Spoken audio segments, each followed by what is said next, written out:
नमस्कार मंडळी, कसे आहात सगळे? आज अंगारकी संकष्टी होती. सगळ्यांचे उपवास होते. त्यामुळे शरण्याच्या टिफिनसाठी पण शाबूवडेच बनवले होते. शाबूवडे बनवताना मी आधी एका भांड्यामध्ये शाबू घेतले. त्यामध्ये उकडलेले बटाटे किसून घेतले. त्यानंतर मिरची, कोथिंबीर आणि जिरे यांचे वाटण करून घेतलं.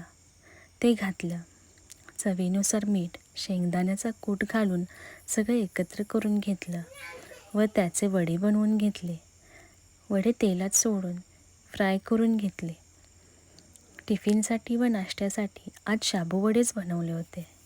त्यानंतर भांडी वगैरे आवरून पूजा करून ऑफिसला गेले. आज दिवस खूपच हेक्टिक होता. डोकं खूपच दुखत होतं. ऑफिसचं काम तसंच सगळं ठेवलं होतं. थोड्या वेळाने चहा आला. ऑफिसमध्ये मस्तपैकी चहा घेतला, मग कामाला लागले. तर आजच्यासाठी एवढंच. भेटू उद्या. Bye bye.